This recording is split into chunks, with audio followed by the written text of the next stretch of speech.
My name's Anthony. I'm 29 years old. My dad was an alcoholic and a drug addict. I started drinking a little bit when I was 14 and getting high. I started going to my games high. Well, I ended up getting banished. Everything started going hardcore. I started drinking all the time. I was selling drugs, doing drugs. I ended up dropping out my senior year.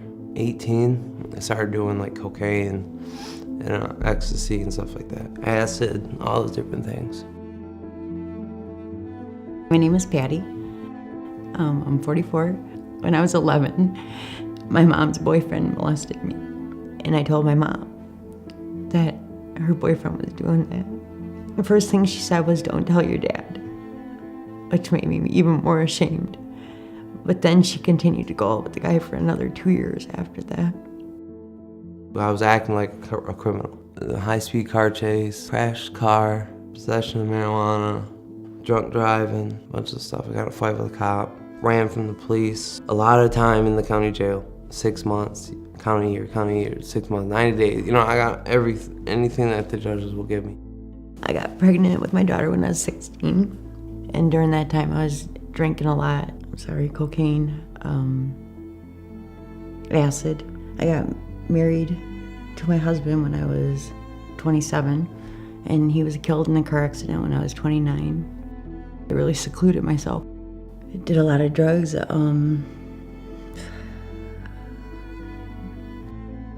I used to tell people I was made for this. This is what I was built for. You know, while everyone else is falling down, dying, I'm still here, alive, kicking, doing more than any of them were. I started shooting heroin and cocaine all day, every day. I was buying lots of drugs off the street, got into shooting up morphine, shooting up heroin, and I was on meth for a week and ended up passing out my truck and the cops found me. I ended up going to jail in August. Prior to me going to jail, I had found out my dad was dying of lung cancer, and my daughter was pregnant for my granddaughter. I needed to get clean, and while I was in jail, that's where I met Dr. Custer, and she told me she had a Suboxone program. And the day after I got out, I came to Connection Point so that I could stay clean out here and get my life back together. The person I had been buying stuff from, she's like, "Yeah, I got something for you. Go fill out this application and get on Suboxone." And I'm like, "What? That's not what I asked for. I wanted some heroin. Didn't you just tell me you had some?" She's like, "No, I don't have any anymore. I want you to be able to feel how I feel today." She's like, "It's hard, but you're happy." She gave me Patty's phone number. So that's what I did. Got the phone call to come on in. And I haven't used heroin since.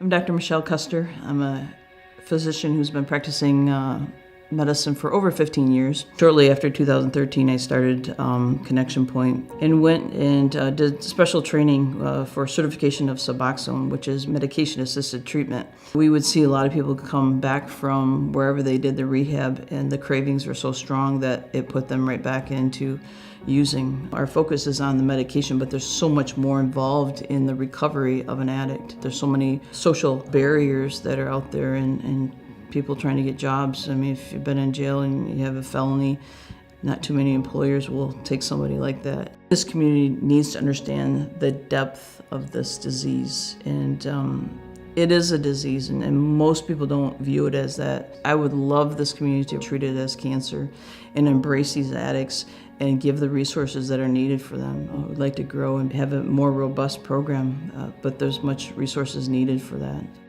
We call it Connection Point because that's so key. We want to connect with them. It's not just a matter of come and get your prescription and out the door, and it is engaging in everybody's life.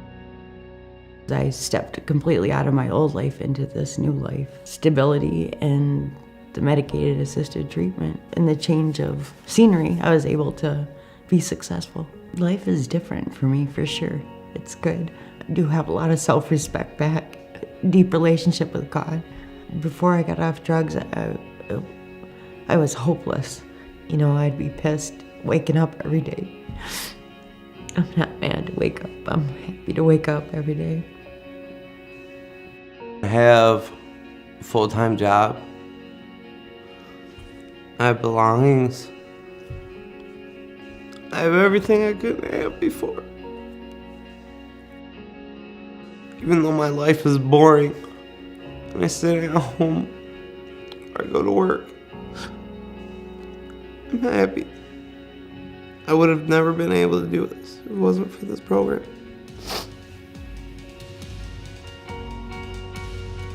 Knowing that you're offering something to somebody that, not only medication but hope and everything else that comes with it, is so rewarding.